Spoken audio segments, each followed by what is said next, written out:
પિતળી અમારી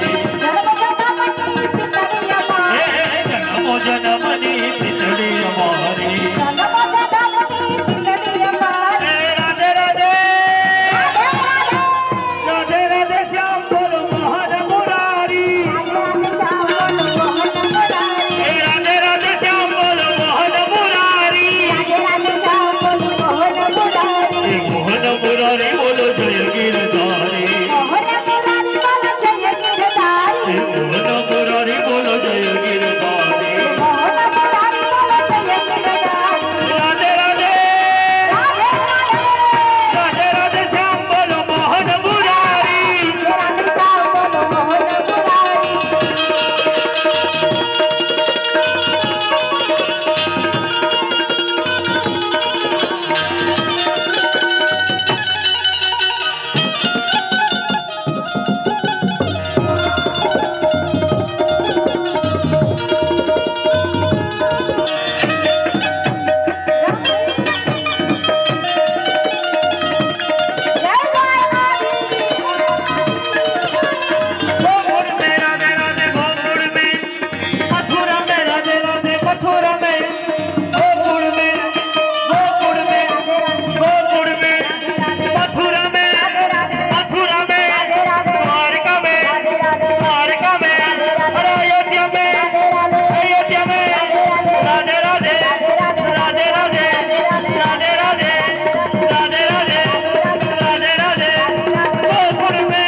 કરવા આવ્યો હતો પણ બધું આનંદમાં વયું ગયું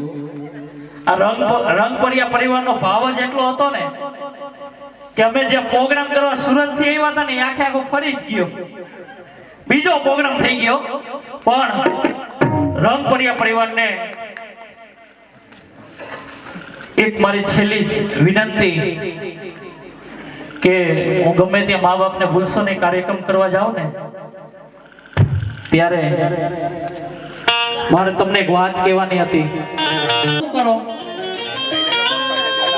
ઓલી લોખંડની પાઇપલાઇન ફૂંક મારો કે ન મારો ચૂલો હળગી જાય ને અરે હુકા લાકડા તો હળગી જાય લીલાય હળગાવી નાખો તમે કારણ કે તમારી ફૂંકની તાકાત જ એટલી છે ને હવે દીકરી નાગદરા ગામમાં હોય અને સુરત પરણીને આવે ને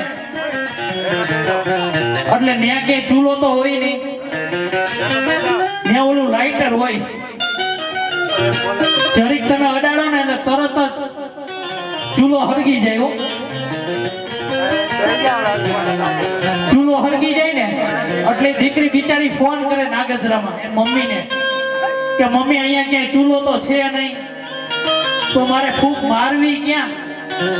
માતાઓ તમારા માટે જ વાત છે ખાસ આ છેલ્લે હું તમને કઈ જાઉં છું ને એ બધું સમજવા જેવું છે એ દીકરી ફોન કરે એના મમ્મીને અને રંગપરિયા પરિવારને હું આંગણે પધાર્યો છું તો માતાઓ તમને બે હાથ જોડીને નમ્ર વિનંતી કે દીકરી જ્યારે પિયરમાં હોય ને ત્યારે તમારે જેમ શિખામણ દેવી ને એમ દઈ દેજો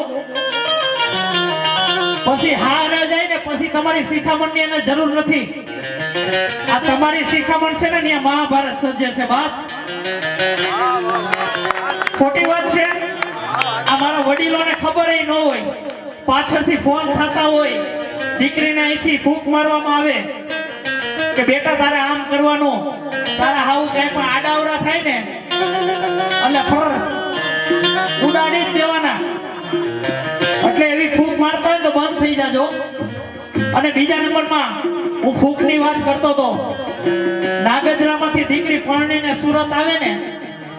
એટલે ત્યાં તો ક્યાંય ચૂલા હોય નહીં, ત્યાં તો ઓલું લાઇટર હોય.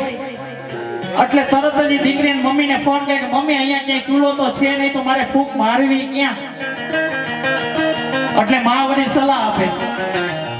કે બેટા ફૂંક દરરોજની દરરોજ કાઢી નાખવી હો, ગોટાળો થાય એવું ન કરવું. પણ મમ્મી મારે મારવી ક્યાં?